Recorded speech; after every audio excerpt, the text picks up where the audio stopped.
I think that that sports is just one way for a young person to craft their identity and learn lessons from an activity that they can take into their life and hone.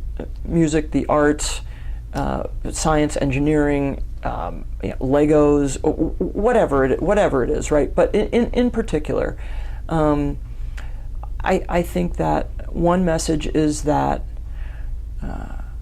strong is feminine. You know, those aren't counter to each other. You know, in the same way as student and athlete, right? Strong is feminine.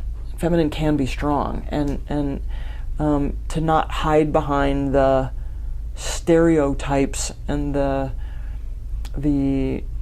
negativism that people will use in that way, right?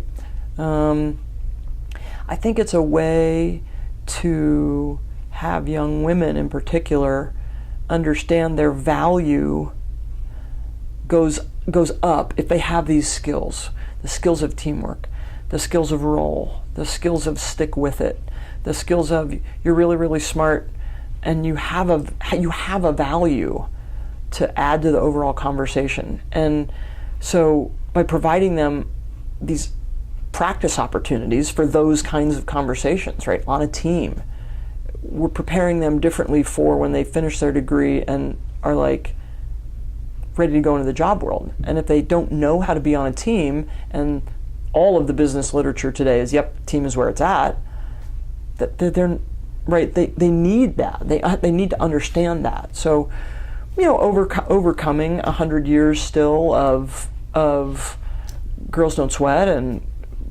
sports is a guy's thing, and so just even fundamentally that is one thing. I don't think about doing that every day, but I think to your question, I do that. And just the role of the coach as an objective adult in this transitioning adolescent to adulthood person's life, which is, not your parent, not your sibling, not your grandmother, not your professor, not your lab manager, right?